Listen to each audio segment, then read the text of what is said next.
Boa noite, pessoal, tudo bem? Eu sou Ícaro Alves Alcântara, médico, e hoje, no dia 19 de março de 2025, eu tenho o prazer de conversar com a doutora Daiane Simão sobre a importância do estilo de vida e da genética para a saúde, tá?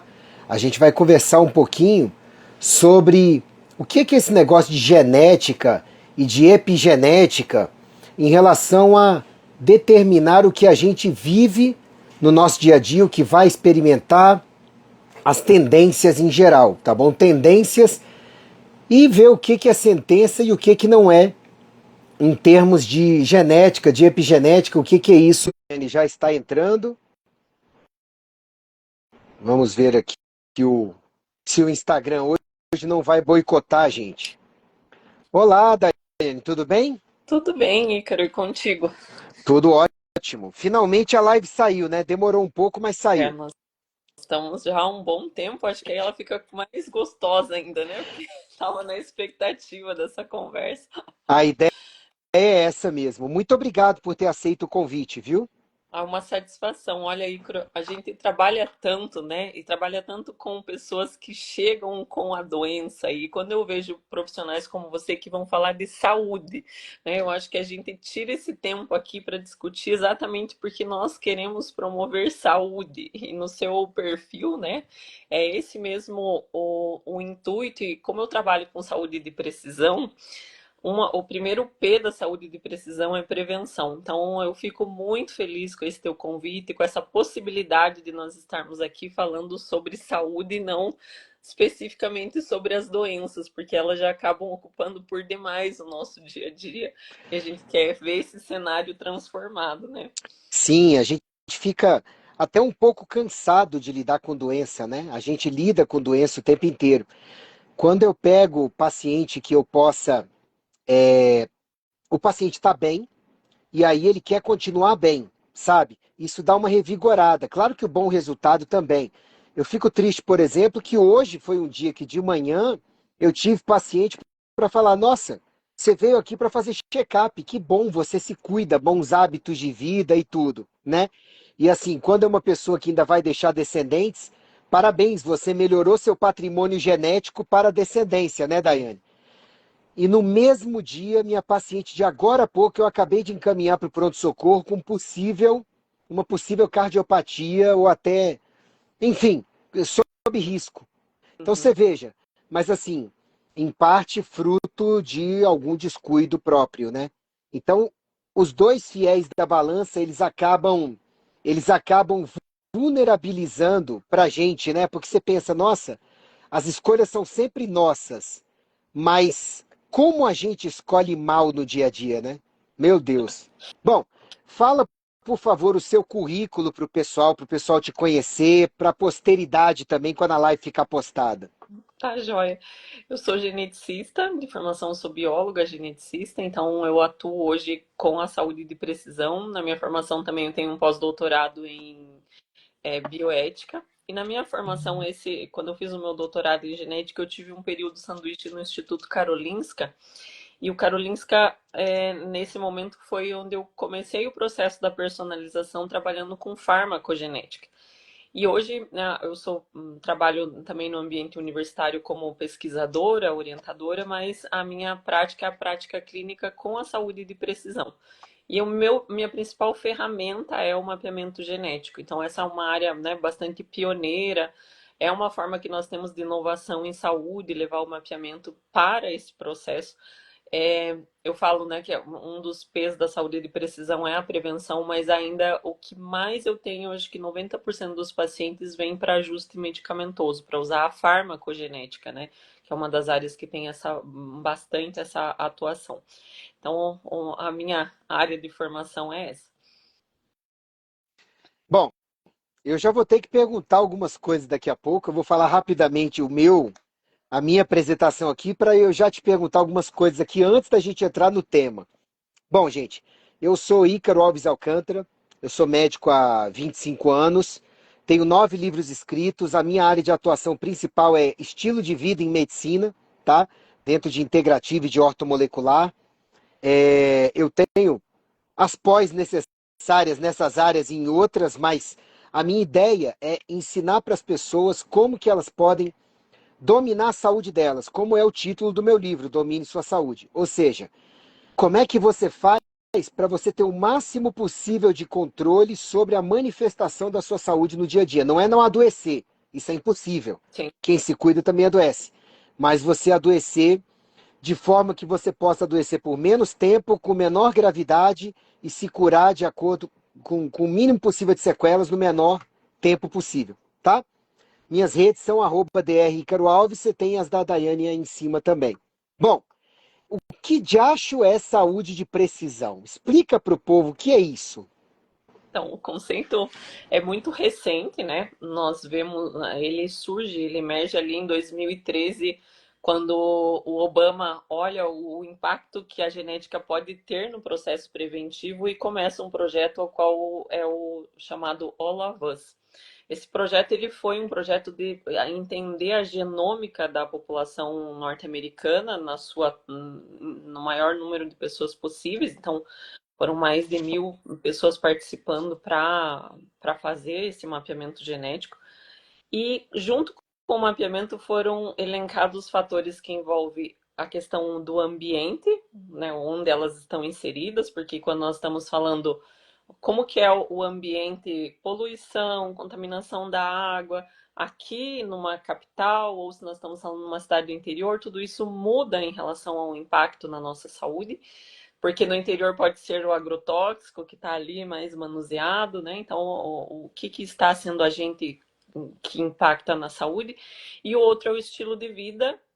Então, eu tenho um marcador genético muito forte, o mapeamento, eu tenho o marcador que era feito, esse fator ambiental e o estilo de vida, que é o tripé da saúde de precisão. Toda vez que a gente vai falar em aplicar essa saúde, nós temos que avaliar esses três elementos.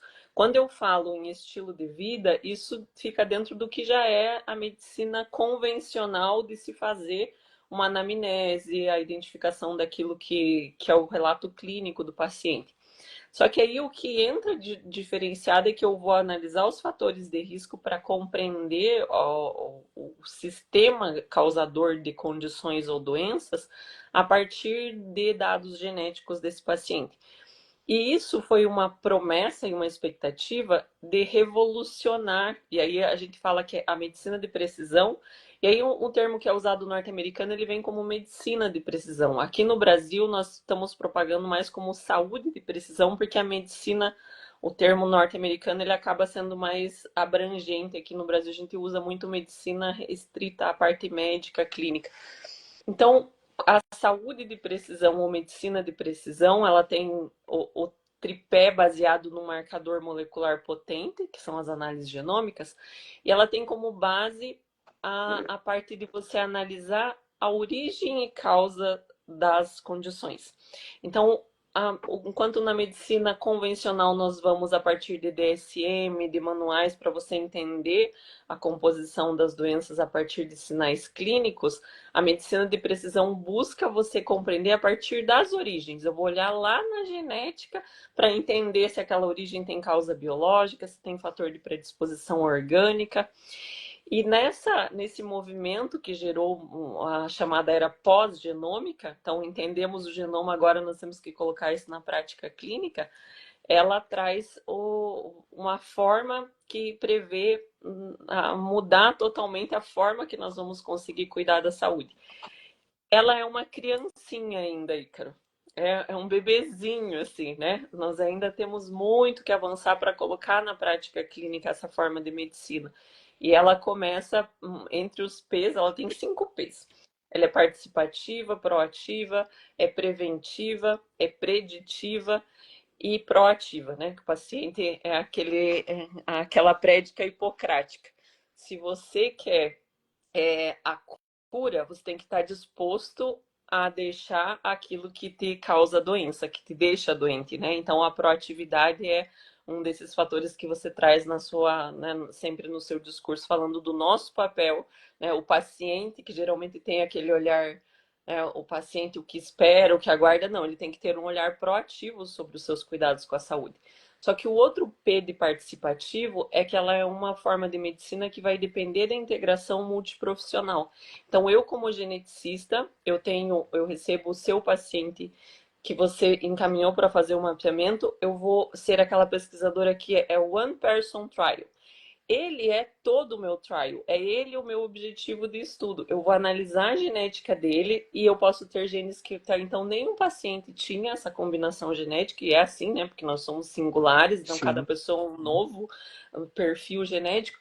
E aí eu vou falar, Ícaro, aqui a vitamina D desse paciente é diferente a metabolização. E aí nós vamos cuidar dele, nós temos essa participação como profissionais porque nós dividimos a medicina, setorizamos, mas o nosso corpo funciona de forma integral, né?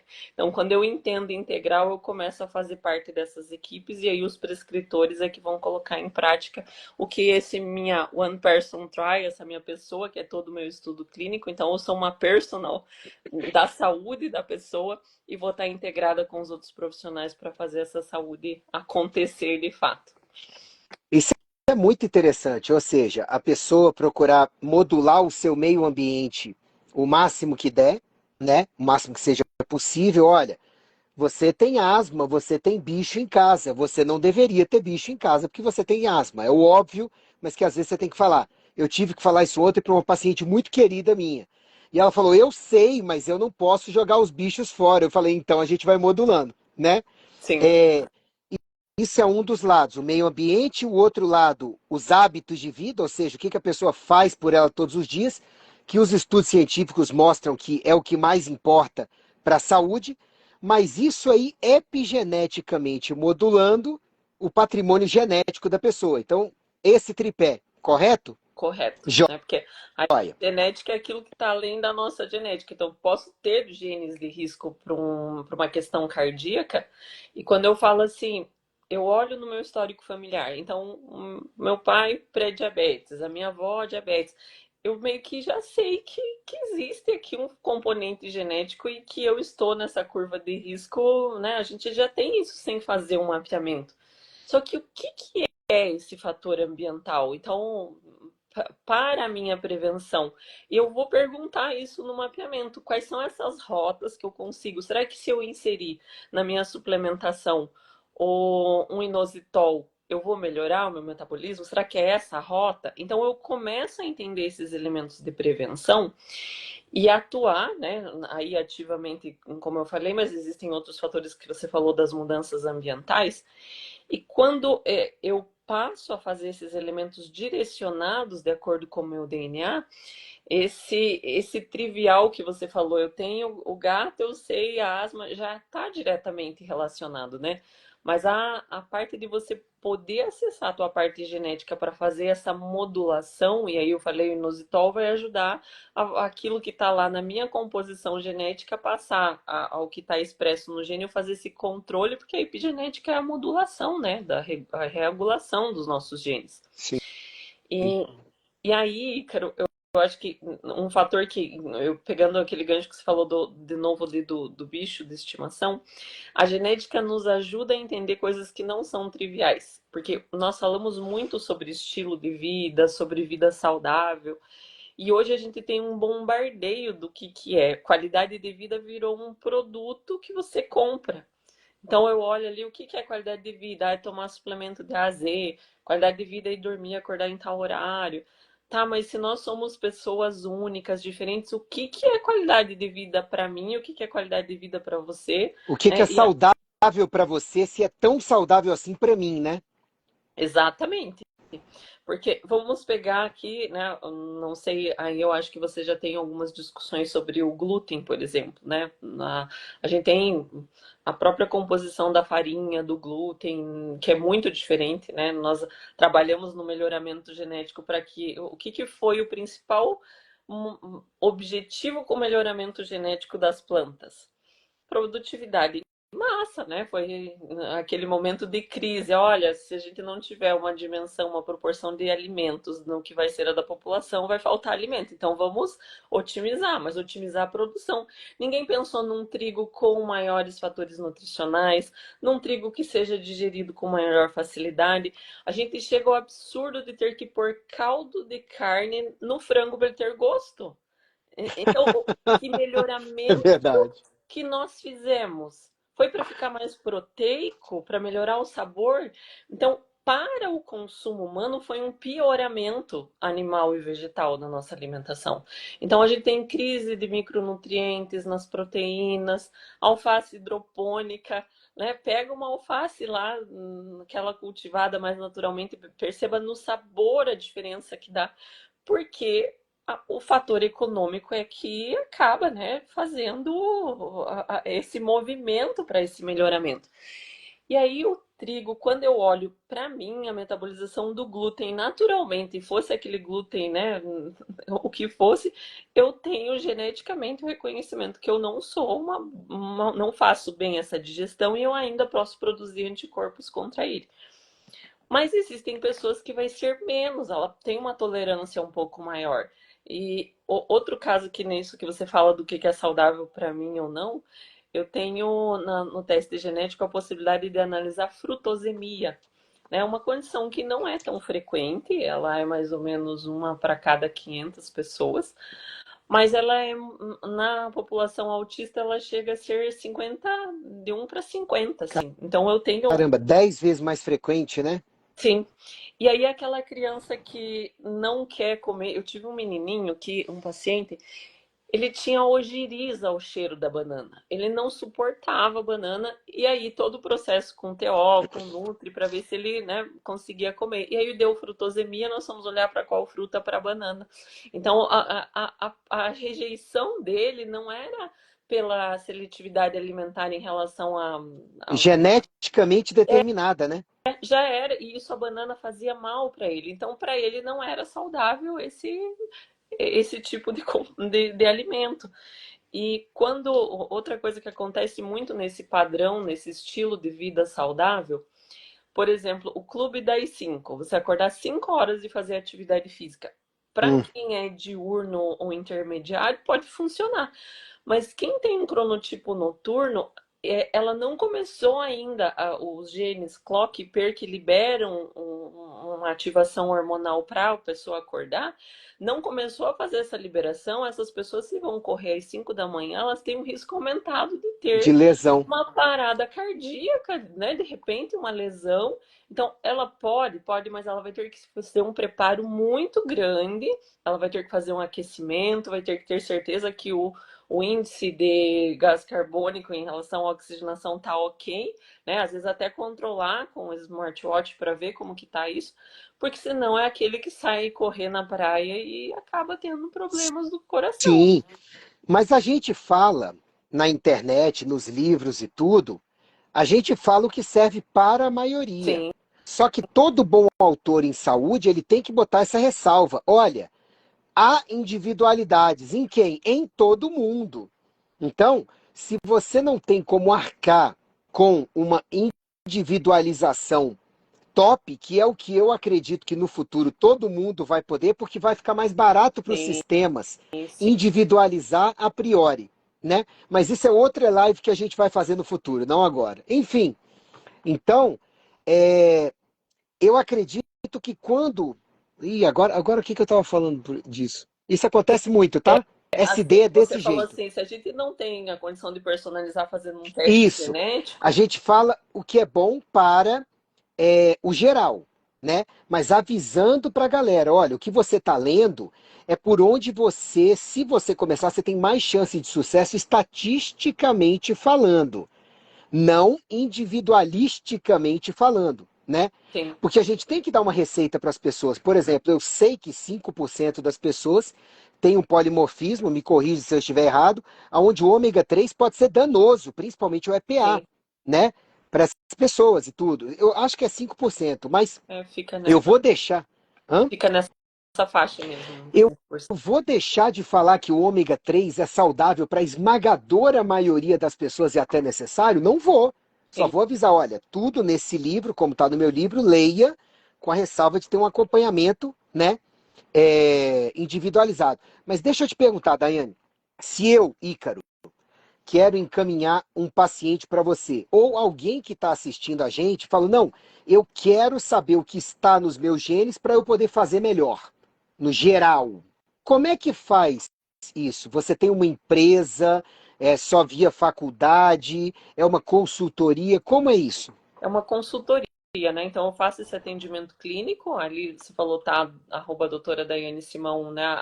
Tanto o meu site é doutora Daiane Simão, quanto quem está nos acompanhando aqui pelo Instagram. Então entra ali no meu perfil, lá no link da bio, você vai clicar, vai estar o WhatsApp da clínica, e aí vai fazer o agendamento com a secretária, pegar essas informações de valores.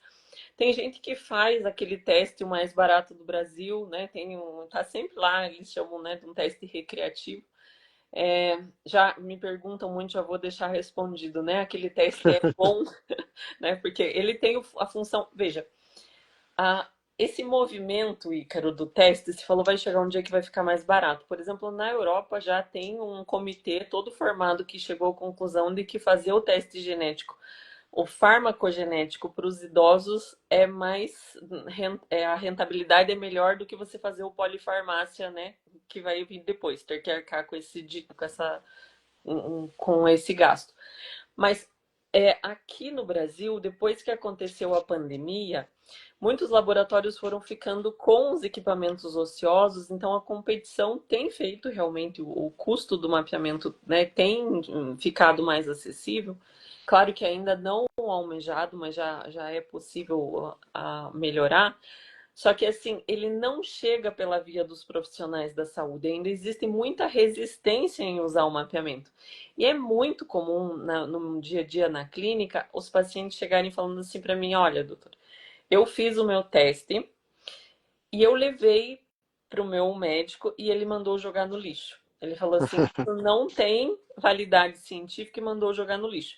Dá E trabalho interpretar, né? Tem que estudar e tem que fazer interface com você. E médico não vai querer pegar uma. Você é pós-doutora, né? sou, sou Médico não pós-doutora. vai querer se expor a de repente não saber discutir com uma pós-doutora. Você sabe que médico é uma raça meio prepotente às vezes, né? Então. Muito, né, Ícaro? Muito. E sabe que o meu trabalho acabou se perpetuando graças a uma psiquiatra, a doutora Cristina Visconsi, que trabalha, né, com. E eu admiro nela exatamente isso que você falou. Ela dizia assim: Daiane, esse paciente eu não sei. Ele não é bipolar, não é autista, alguma coisa tem aqui. E ela admitir isso do não sei é uma raridade. Porque como que não sai com o nome?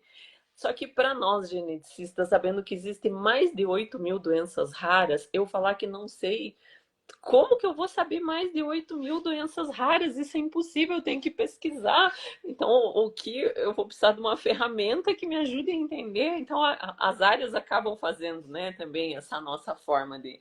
E eu, né, pensando na diversidade que existe de áreas do saber, mas do teste, esse é o mais barato do Brasil, ele, né, ele se intitula e se vende assim, ele vai pela via do paciente. Então, eles são recreativos. Ele vai pegar um gene que é responsável pela enzima que degrada a dopamina, o nosso gene CONT. Quando o paciente tem essa ativado muito rápido, ele é aquele paciente que não consegue fazer uma meditação, ele tem que usar uma meditação ativa ou guiada, porque a dopamina está muito rápida. É uma pessoa que tende a ser mais impulsiva, né? Quando ela viu, ela tomou a decisão, porque ali é aquela dopamina. E já o que tem a conte lenta é aquela pessoa que fica ruminando o problema, ela é muito estrategista. Então, essas empresas pegam e chamam esse gene do guerreiro. E vai estar lá no escopo do teste. Veja, se Ah, você sim, tem eu já vi. o gene do guerreiro. Para mim, como a empresa chama, ela quer vender. E quando ela coloca assim, você tem uma origem portuguesa, vem aqueles azulejos estampados no teste. E a pessoa vê aquilo, ela diz assim: essa sou eu? a minha avó conta que veio do Portugal, então ela vai olhando essas coisas recreativas, ela se reconhece. E ela chega no médico que manda ela jogar no lixo e ela fala assim: não, mas eu tô me vendo aí nesse negócio, eu vou mudar de profissional para ver alguém que me ajude a fazer. E nós temos, Ícaro, uma responsabilidade nisso, porque a pessoa vai ler nesse teste. Então, assim, o que está lá geneticamente é muito bem feito. A empresa de base que faz esse sequenciamento, ela é uma empresa séria e responsável. Só que ele vem em linhas pequenas que as pessoas não leem. Eu já recebi pessoas assim dizendo: eu estou muito tranquilo porque eu não tenho risco de câncer de mama. Falou, mas olha, né, uma característica tão complexa que nenhum teste desse mais amplo, que avalia vários genes, vai dizer assim. A gente sempre fala que nós não identificamos entre esses genes esse risco.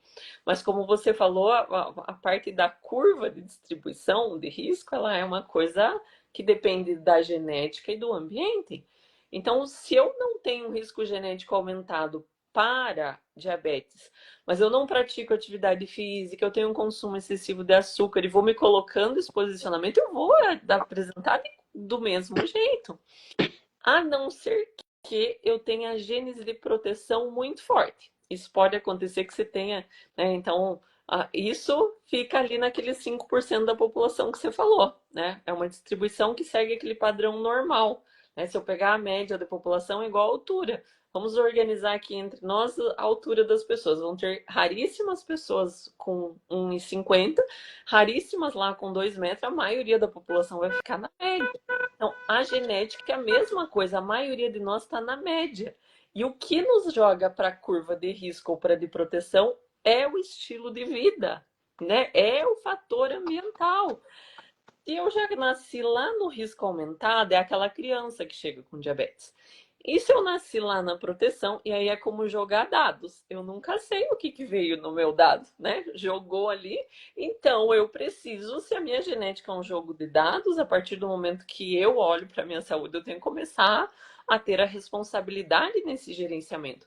E aí o que eu estava falando para você da nossa responsabilidade como profissional, que é um dever ético não mandar jogar o teste no lixo, que esse paciente falou que não tinha risco nenhum para câncer de mama, ela falou isso baseada em um polimorfismo em um único gene, sendo que um painel básico teria que ter pelo menos 120 genes avaliados.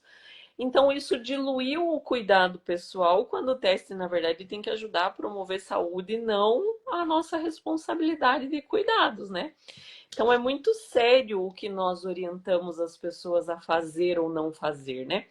E as empresas, essa mesma empresa, esses dias o meu menininho de 7 anos falou: mãe, o youtuber tal tá fazendo o teste genético dele. Ele me chamou para olhar, eles estão criando uma geração treinada para querer fazer o teste genético. Eles já estão fazendo propaganda com as crianças, né? Um youtuber bastante assistido. Pensei, olha só, estão trazendo pacientes para mim. Eu penso assim, Daiane, eu acho que você ser youtuber, tudo bem. Agora, você ser influenciador, tá errado.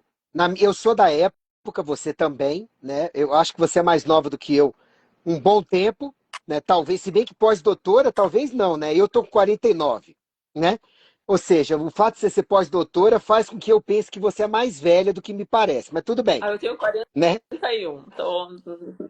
Sim, sim, 8 anos a menos então, beleza. Mas eu sou da época, e pelo visto você também, aonde influenciador era quem era tão bom numa área que passava para o patamar de influenciar os Sim, outros. Hoje em dia, não. A pessoa é um mico de circo que vai na internet e ganha milhões de seguidores, porque de repente era um mico de circo, um palhaço, e a partir daí passa a falar de tudo e gerar tendências. exato. Teste genético, eu entrei em contato, o primeiro teste genético que eu entrei em contato foi o Pathway Fit, do grupo DASA, exame, isso há 12 anos atrás. Eu fiz o meu e tudo, olhei e falei, que legal, tem 10 coisas aqui que eu queria saber sobre mim. As outras 80 são perfumaria, tipo, tendência ao dedo do pé ser branco. Tô brincando, tá? Sim, Nossa, mudou minha vida, sabe? São as coisas que não mudam a vida de ninguém. Agora, esse teste que você falou de farmacogenética, que é parte do que você faz, só uma partezinha, exato. né? Na verdade, você estuda o genoma todo, né? Exato. É, a parte Então, do fármaco é uma parte dela, né? Só ele não basta para fazer saúde de precisão.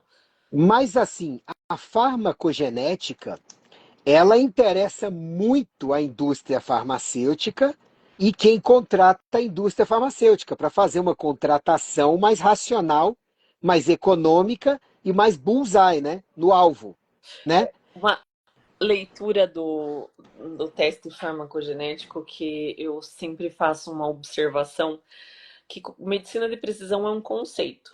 É um Ok. conceito que está baseado nesse tripé. O mapeamento é uma ferramenta. Só que se eu olho a ferramenta na linha saúde convencional, eu vou ler ele assim: lista de medicamentos, responde e não responde. E aí eu sigo a lista como se fosse um Meni, antibiograma lá. um menu, né? Então eu olhei lá, sertralina responde, na hora, esse daqui não responde, vou fazer essa escolha.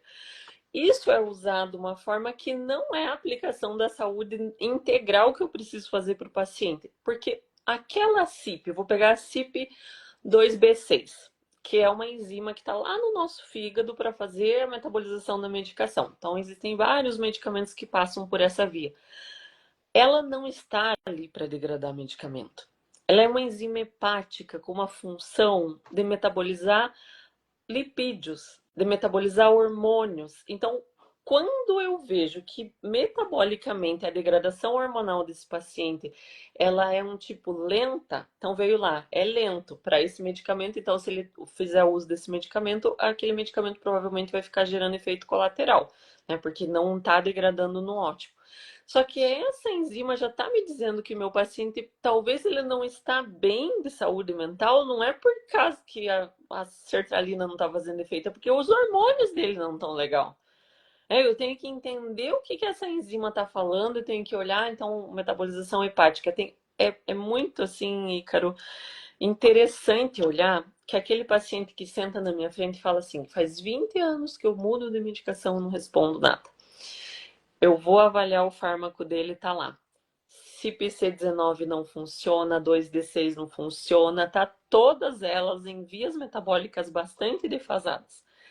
Essa pessoa, o xenobiótico que ela come, o industrializado que ela come, e daí isso é o começo da nossa conversa. Como eu queria que essa pessoa tivesse chegado lá antes, porque aí ela começou a ficar ruim, porque o fígado dela tá precisando de suporte. Ela precisa que cuide ali desse fígado, porque daí já desregulou o hormônio. Essa pessoa já não tá mais querendo comer nada porque ela tem náusea do fígado, né?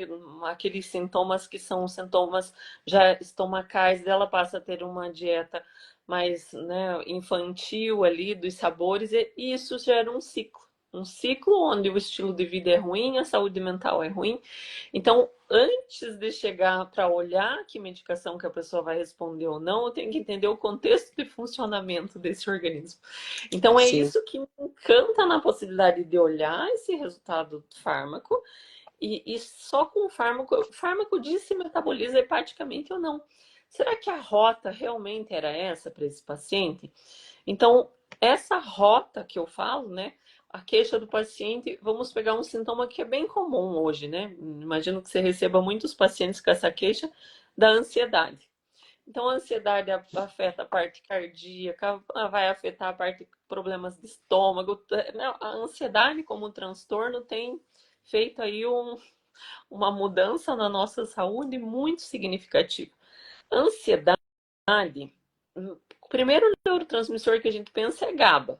E aí, GABA, né? sim, Pensando caminhada, corrida, todos eles influenciam a melhorar a nossa produção de GABA como um neurotransmissor que ele é inibitório. Então, se o nosso GABA está ok, provavelmente isso já vai ajudar a redução da ansiedade. A meditação libera muito GABA, né? Porque você consegue fazer controles respiratórios.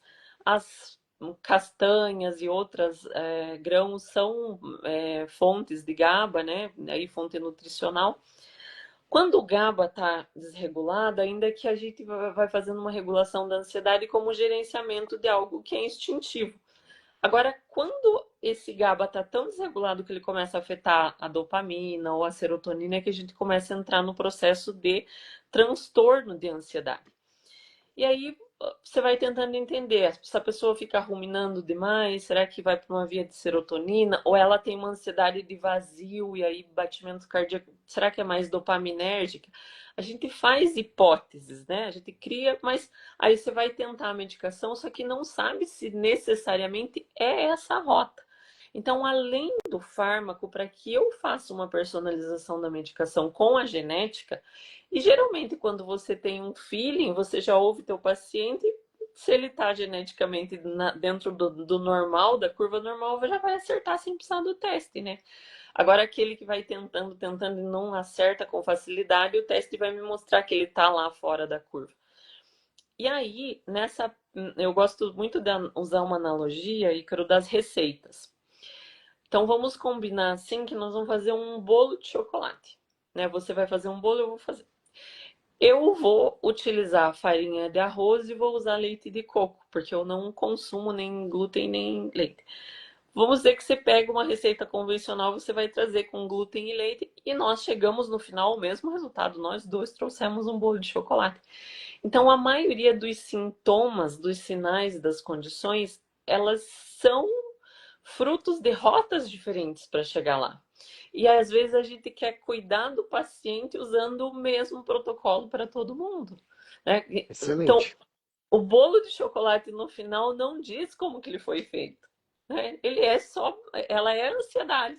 Agora, o que gerou biologicamente essa ansiedade? E às vezes eu vou olhar no teste genético, a pessoa não tem uma propensão genética. Eu vou falar, Ícaro, esse paciente aí é para terapia, né? Esse a gente tem que Sim. priorizar Agora o que ambiental, porque o genético aqui não está corroborando. eu queria te pedir uma opinião e vamos discutir em cima dela antes da gente entrar no Deus não joga dados, mas você sim, todos os dias que eu postei ontem. Sim. Vamos lá. Teve uma atriz famosa que ela passou por um aconselhamento de um médico convencional que pediu para ver a parte genética, ou seja, o reducionismo genético. Vou pesquisar isso aqui. E ela removeu as duas mamas porque viu que tinha risco de câncer de mama aumentado. Aí resolveram falar, então por que você não faz também de útero, né? E ela viu que teria um risco aumentado para câncer de útero, foi lá e tirou. Ok, eu até postei no meu livro, tomara que ela não tenha descoberto que ela tem tendência a câncer de cérebro, né? Porque vai fazer o quê? Tirar o cérebro? Então, assim, eu sou um crítico atroz desse tipo de coisa. Se a gente tem um tripé, quer dizer, um pé não está legal, ou pode não estar legal, você vai lá e condena a máquina inteira. O melhor é resetar. Quanto vale uma vida? Quanto vale um órgão? Estou sendo muito grosseiro e muito pragmático ou não? Ou seja, você concorda comigo que pode ter sido uma coisa totalmente nada a ver? Eu acho muito pertinente, inclusive na mesma época eu coloquei, né, fiz uma publicação que foi a Caixa de Pandora, né, porque essa mesma atriz trabalhou num filme que era uma trilogia lá da questão da Caixa de Pandora que contém toda a Sim, verdade. E era sim. muito, Tomb Raider. exatamente. Então, a caixa de Pandora, o lugar onde contém toda a verdade, foi uma imagem querendo vender exatamente quando se queria fazer o patenteamento do genoma humano. Porque se eu tenho algo muito importante para fazer, porque o que acontece quando nós trabalhamos com suplementação, mindfulness, falando para o nosso paciente com estilo de vida, é muito comum eu encontrar a mutação no metilfolato, que tenha que fazer, né, a suplementação no metilfolato, porque é uma alteração no gene MTHFR, em que ela não metaboliza bem o ácido fólico. Então, ela tem que utilizar o folato, aumentar consumos de folha. E a pessoa fala assim, tá, eu não estou conseguindo engravidar, tô ali com, né, quantas perdas gestacionais, já tentei até reprodução assistida e você vai me falar que essas gotinhas, você vai me É simples assim, não é possível, né? tem que tirar um órgão, tem que usar muita tecnologia para resolver, né? Então, a venda de uma atitude que seja muito extremada, porque mudar uns conjuntos e aquilo, né? Eu falei lá da frase hipocrática, a gente tem que estar disposto a renunciar ao que nos faz esse mal. Então, eu vou contar para você Ícaro, quando eu fiz o meu teste, né? Eu fiz o teste porque minha mãe faleceu com linfoma. E eu mergulhei nesse mundo fazendo o meu análise primeiro, né? E eu encontrei que o gene, porque linfoma não é um tipo de câncer com uma predisposição genética alta, né? De mama ainda tem mais e tal. Mas eu encontrei um estudo populacional em que a retirada do glúten para aquele grupo, era um grupo menonita, ele reduziu drasticamente a incidência desse câncer, porque ela não tinha uma boa metabolização e os sintomas não eram os sintomas convencionais celíacos, eles eram sintomas, né, secundários. E aí foi para mim, eu tive que fazer uma despedida e um luto do momento que eu sei que uma panificadora não me pertence mais. Né? Então eu renuncio isso né, hoje se eu chegar na panificadora não tem nada que eu possa comer.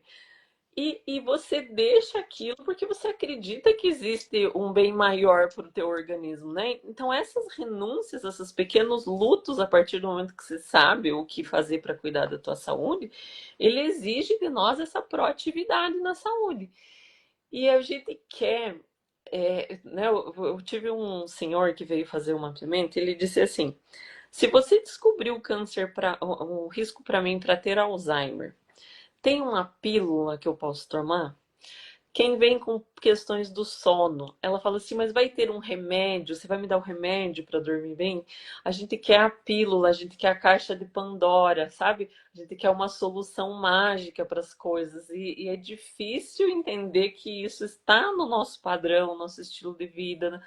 Não que a gente vai deixar de adoecer, porque às vezes a nossa genética tá lá, vários genes na curva de risco, né? E isso já vem como um fator. Só que a gente pode minimizar, protelar. Olha um exemplo dos genes pro Alzheimer. O Alzheimer, se você olhar a população brasileira, qual que é a frequência de Alzheimer? Em torno de 9%. Na Suécia, 8,7%. Nos Estados Unidos, 10, então, não, você vai olhar, a incidência de Alzheimer aqui nos Estados Unidos e na Suécia é muito parecida. Então, existe um fator, um componente genético, porque o estilo de vida em cada um desses países é muito diferente. Então, quando eu fui fazer o meu doutorado analisando isso, eu fui lá para o Karolinska, e quando eu cheguei, Ícaro, com os dados dos nossos pacientes, eles chamaram as pessoas para olhar como que o nosso paciente zera um teste de rastreio do exame do estado mental, o Mini-Mental.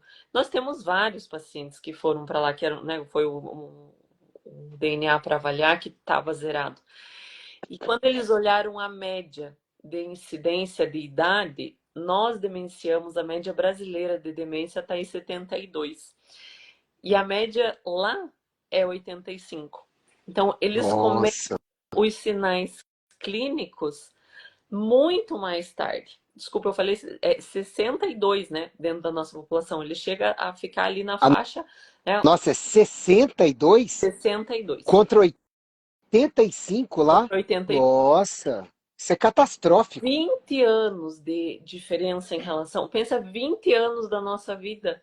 Quem conhece alguém que tem demência sabe como que é essa expressão, né? O que acontece, o quanto que se impacta no cuidado de saúde, porque nós estamos vivendo um processo geracional em que nós cuidamos dos nossos filhos e cuidamos dos nossos pais, né? Então, se pensar no ano lá em 1955, qual que era a expectativa de vida? Não dava tempo de demenciar, né? Era 57, É. né? No ano 55, a expectativa de vida era 57 anos. Então, essa geração ali, ela não precisou cuidar dos seus pais porque não se tinha essa expectativa de vida. Então, demência é uma doença nova, né? E que ela vem com um aumento da nossa expectativa. Só que aqui no Brasil e na América Latina, de forma geral, nós estamos demenciando muito cedo. Por quê? O primeiro fator que tem é o educacional.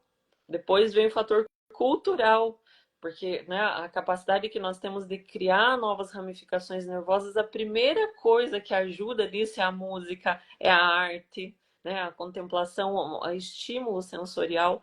E nós não temos culturalmente esses, né, esses ambientes, esses hábitos. Então, eu estou falando de uma característica Alzheimer, é uma característica de forte influência genética. Só que eu posso entender que eu posso demenciar com 60, eu posso demenciar com 80. Se o meu fator de vida, o meu estilo e meus cuidados forem condizentes com essa promoção de saúde. É, eu sinto que a gente teria como fazer um monte de live dessas. Tem muitas perguntas, né? Mas eu queria terminar, que já está terminando, né? O que é bom dura pouco. Todos os papos aqui são legais. E com o que a gente tinha programado antes, quando nos falamos, que era para abrir a live, agora vai fechar. Quando eu postei Deus não joga dados, mas você sim todos os dias, eu quis colocar o seguinte: você tem a sua genética com as suas tendências e tudo. Não sentenças, né? A não ser uma tendência muito forte, Sim, mas que é raro, é né? raro. Com as suas tendências. Mas a todos os dias, o que você puder mudar no seu meio ambiente, e acima de tudo, no seu estilo de vida, é que vai dizer como vai ser sua existência, sabe?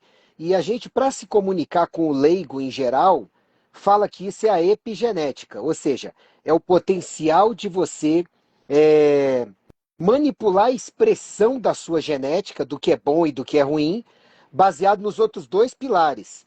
Mudar o seu meio ambiente, otimizar seu meio ambiente, otimizar os seus hábitos de vida. Fala um pouquinho sobre essa questão genética, epigenética e fenótipo, para as pessoas entenderem da boca de uma geneticista que sabe muito mais do que eu para explicar isso. Ah, imagina mais sua analogia, né, Ícaro? Eu falei para você que essa questão dos dados, né, o que nós herdamos genéticos é como um jogo de dados, veio para nós, e isso ele manifesta um pouco da nossa vulnerabilidade existencial. Cada um de nós é diferente e recebeu isso. Mas eu posso e eu tenho a possibilidade de informar para o meu corpo, porque é sempre um feedback, né? O que a gente chama de homeostase, a gente poderia usar, acho que a palavra feedback que é mais comum. O nosso organismo está o tempo inteiro pensando que a nossa, né, a função do nosso sistema nervoso é receber informações, processar e responder. Então, o tempo todo, o nosso organismo está percebendo o ambiente para que ele possa responder de forma condizente. E que ambiente nós estamos fornecendo para que essa informação seja processada e a resposta venha de uma forma que seja promotora de saúde. Então, eu posso ter lá uma genética que diz menor produção de serotonina, por exemplo, né? Um neurotransmissor muito importante para a tranquilidade, para a sensação de saciedade. E aí, quando o ambiente é um fator que me ajuda a melhorar a expressão desse gene, e isso, né? Você falou que a genética é aquilo que está lá na minha constituição. Agora, como que eu expresso isso é o meu fenótipo. E exatamente a modulação do meu fenótipo pode se dar a partir dessa epigenética. Então, eu estou informando que o meu ambiente está seguro, eu posso aumentar essa expressão de serotonina, mesmo que a minha genética não diga que eu sou uma ótima expressora, porque eu estou modulando, porque eu estou dando essas condições, eu estou trazendo alimentos ricos em triptofano, eu estou dando um ambiente propício para essa expressão. E geralmente essa nossa comunicação do ambiente, ela se dá por esses diversos fatores. Então eu consigo organizar para ter um sono de melhor qualidade, eu consigo fazer uma atividade física. E quando você falou, Ícaro, sobre a nossa possibilidade, sem precisar fazer o teste genético, é de sintonizar com aquilo que nós somos. Então eu posso falar assim, eu não gosto de fazer exercício nenhum. Aí eu tenho um problema que aí já não é genético, né? Mas eu posso sentir assim, eu não gosto muito de exercícios dessa forma, daquela forma, e começar a perceber e me conectar comigo mesma para fazer aquilo que geralmente está me causando um maior bem-estar. E essa percepção ela vai passar pelos alimentos, né? Geralmente nós temos uma percepção até, nossa, estou com vontade de determinada fruta.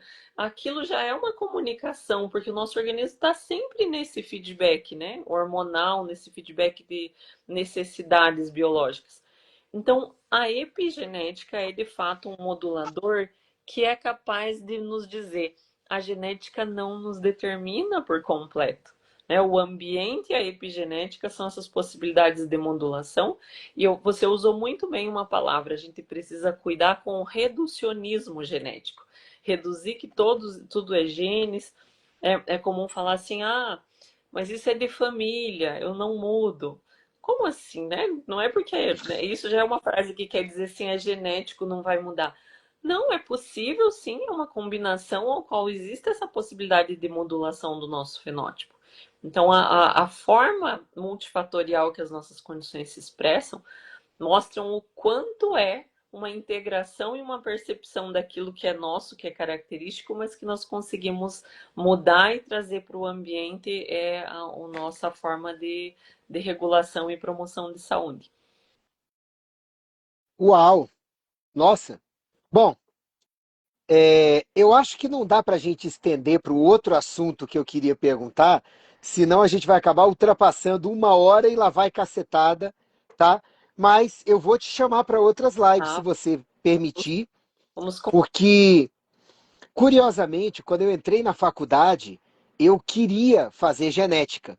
Olha só. Mas aí, depois que eu tive as aulas de imunologia e de genética, você veja o poder de um professor. Aí eu resolvi mudar de área. Enfim. Mas Mas eu sempre achei. a Ah, genética médica, que é dentro de um estilo tradicional, que geralmente quando falo genética, as pessoas fazem assim, genética é chato, é azão azinho, né? não acho. Acho muito. Nossa, é mendeliano. Tudo é Mendel, né? É o menor, é 5%, né? As nossas características, elas são complexas e multifatoriais. A Sim. maioria delas, o próprio sistema imune, né? O sistema imune é hiperdiverso, um sistema que eu acho muito interessante por essa complexidade.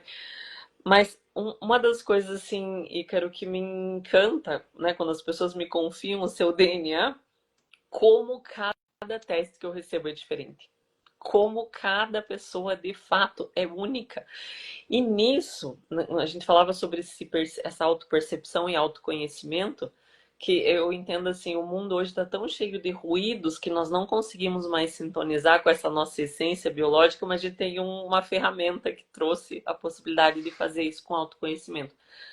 Mas quando eu olho o mapeamento e eu vejo assim, às vezes, para alguém conseguir manter o seu peso, é uma luta contra os genes tão complexa, tão complexa. Alguém conseguir manter a serotonina ali é um. Então, cada um de nós vai ter uma luta muito específica, né? Vai ter uma forma de se equilibrar, e aí eu sempre concluo os meus atendimentos com a frase: na vida não existe equilíbrio, só tem um equilibrista. E esse equilibrista tem uma base Interessante. muito distinta. Então eu não posso me julgar olhando o quanto que o outro consegue se equilibrar. Porque a minha balança e a minha base de constituição genética é única e é minha. E eu tenho que aprender a me equilibrar com a base que eu tenho. Né? E para mim, às vezes, conseguir passar o dia cuidando da minha alimentação demanda mais energia do que da outra pessoa. E é assim, porque a minha genética é essa, né? Então, entender quem nós somos com a nossa base de constituição nos ajuda a cair menos, porque a gente, né, vai naquele, né, no dia a dia vai equilibrando. E não vai, para ter saúde, não adianta a gente esperar que o mundo vai ter equilíbrio. Não vai. É cuidar do equilibrista que é esse dado que a gente tem a jogar aí. Fazer o seu melhor com as ferramentas que você percebe, que você tem, né? Antes de ficar querendo, não, eu quero o jogo de ferramentas perfeito para poder fazer o perfeito. Até porque o perfeito é inatingível, né? Sim, é um idealizado, né? Não, não existe. Daiane, muito obrigado, tá? De coração por ter aceito. Quando o Jean recomendou seu nome lá, e também teve um evento de uma vamos colocar aí uma neuropedagoga, né, que eu ouvi seu nome também, falei, vou pegar o contato dela, aí a gente se falou, depois Sim, viu lá, eu acho que eu te mandei mensagem, foi no evento dessa neuropedagoga, foi e depois o Jean puxou e nós somos professores na na pós pós. do Jean, né? Você veja, se o mundo colocou a gente para se encontrar duas vezes, eu vou te perturbar depois no privado para a gente trabalhar mais juntos, tá? Mas Sim. muito obrigado, aprendi muito hoje. Foi realmente um papo muito fluido, como você colocou, que eu achei o adjetivo super interessante. E eu queria que você finalizasse, então, despedindo do pessoal, colocando os contatos que você quer e tudo. Afinal de contas, isso aqui vai ficar para centenas, para milhares de pessoas depois postado nas minhas redes. Você pode postar à vontade se quiser também. Tá. Obrigado, viu? Ícaro, eu também agradeço, fico muito feliz. Todos que estão nos acompanhando agora, né, ficaram aqui com a gente e que vão nos assistir posteriormente, né, fica esse agradecimento por esse espaço, né, a gente pode dialogar. Também para mim foi muito rica. O tempo passou, eu nem vi, porque a gente falando do que gosta, o tema flui. Sim. E eu espero então que agora a gente comece a fazer, né? Hoje foi uma abordagem geral, de repente a gente vai setorizando por áreas, né? Saúde feminina, masculina, longevidade, muita coisa aí para falar. Muito Muito. obrigado pelo convite e até o nosso próximo encontro, então. Eu que agradeço. Até breve. Um abraço. Até mais. Beijo, tchau, tchau.